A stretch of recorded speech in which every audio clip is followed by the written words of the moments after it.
we've got some headings, A, B, C, D, E, F, and then some descriptors that are going to go in place of each one of them.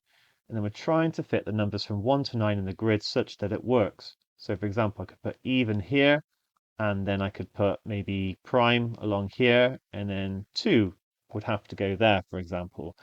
Now, sometimes in these sorts of questions, it's good to just try some out. And kind of part one is trying to get us to fill in a grid, but we'll very quickly become unstuck if we just put these labels in randomly.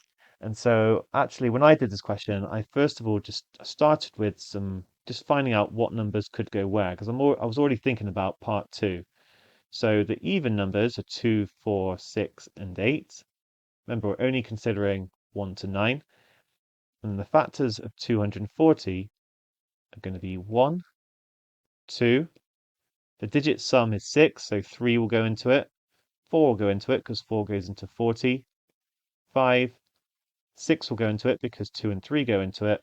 7 doesn't actually, and 8 will, sorry, but 9 will not. Okay, so there's a lot that will work there. Let's go with multiples of 3. I'm going to get 3, 6, and 9. Odd numbers, 1, 3, 5, 7, 9. Prime numbers, be careful, 1 is not a prime, so it's going to be 2, 3, 5, and 7. And then square numbers, 1, 4, and 9. Now, there's a couple of things that immediately come out of this that are really useful, and that is that 8 only appears in 2 of the lists. So even and factors of 240, they can't be side by side. They must be in opposite positions. Must be in row, column, or column, row. Okay, that has to be the case. So if you did make a start, you didn't actually put them, you'll see that it wouldn't fill out and you'd be wasting some time. Now we get some other pieces of information, and that is that numbers cannot be even and odd at the same time. So even and odd must both be in rows or in columns. And in fact, another one comes out, a square number cannot be prime. So squares and primes must also be either both in rows or both in columns, which means that they can't be in the same as even and odd because you can only fit 3 into one of them.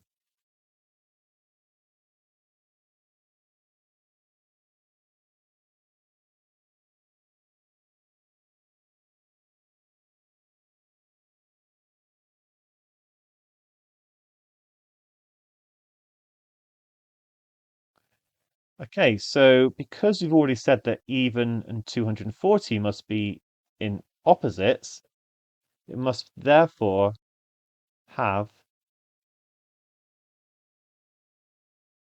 squares, primes, and factors of 240 in a row, and then even, odd multiples of 3 in a column, or vice versa. So I just want to very quickly explain that again. We have to have even and odd together. And we have to have squares and primes together. So squares and primes cannot be in the same row or column as even and odds because you'd get 4. Now even has to be in an opposite, whatever opposite to factors of 240. So if even is in a column, factors of 240 must be in a row. So that means that factors of 240 must be with squares and primes opposite it, and therefore multiples of 3 must be next to it. Okay, and by just playing around this logically, we've got a good starting point. And now we can just maybe see if it will work. So let's draw a grid. Now to be fair, you might be able to do this first part by just playing around with it until it works. That could be a possible strategy, but you're going to come unstuck in the second part. So I'm glad I did this groundwork.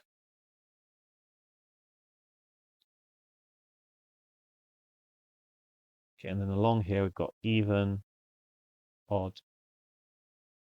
and multiples of 3. Right, now I remember there's certain numbers that like are very specific, like the only even prime number is 2. I've got my numbers up here to refer to, but maybe I can do this without necessarily referring to them. So multiples of 3 are 3, 6, and 9. So 3 has got to go here. Um, Square numbers that are even, we're only going to have 4. And then my other square numbers were 1 and 9. So 9 is going to have to go here and 1 is going to have to go here. This should be explained as you're doing the steps because we were expecting to show full working. So just make sure you're kind of saying these things. Oh, I forgot. We've got 8 as well, haven't we? So that would probably be the first one that you put down, to be fair. And then 2. So 8 has to go there from above. 2 is the only even prime. 4 is the only even square. 9 is the only multiple of 3 that's also a square. 1 is then the only square that's left over. 3 is the only prime that's multiple of 3. 6 is then the only multiple of 3 left over that's a factor of 240.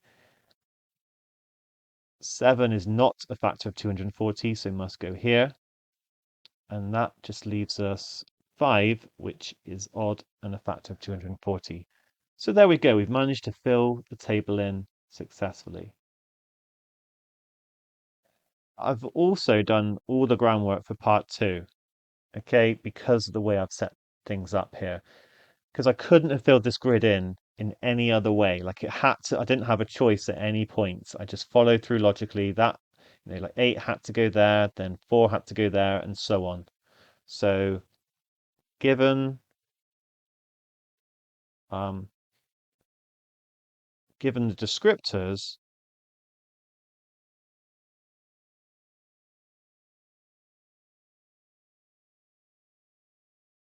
there is only one way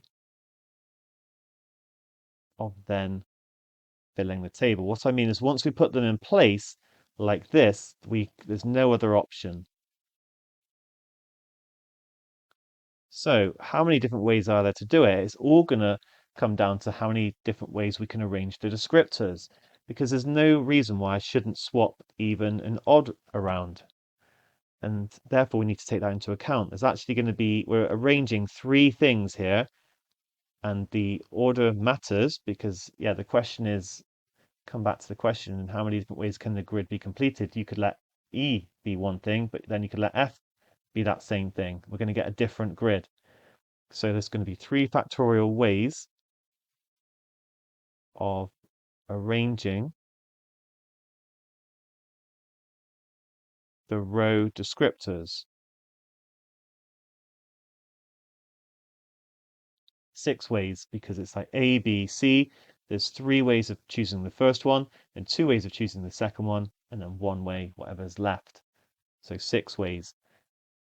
And then after that, there's going to be 3 factorial ways of arranging the column descriptors.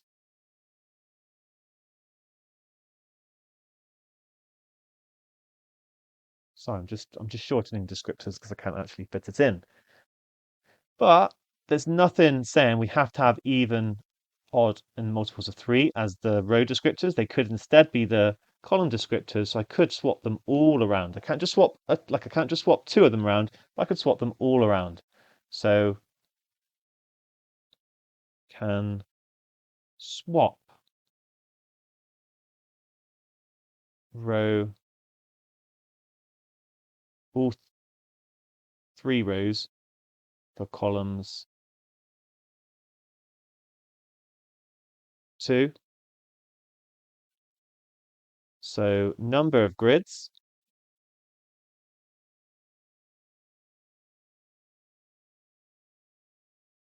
is actually going to equal 3 factorial times 3 factorial as we swap around in between the rows and the columns.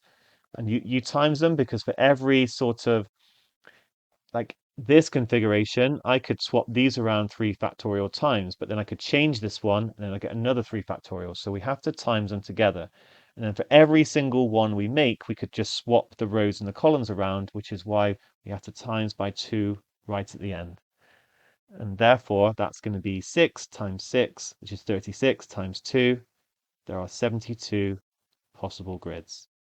Okay, well done if you got that. That's a bit of arrangement sneaking at the end. I think it's actually really good if you even got a grid and got to the level of sort of understanding that actually this is the only way of making the grid, essentially, apart from swapping the descriptors around. That is it. That itself is a really good achievement on this question. So amazing if you got there. Like whatever you did, I'm sure it was great. So well done on this question.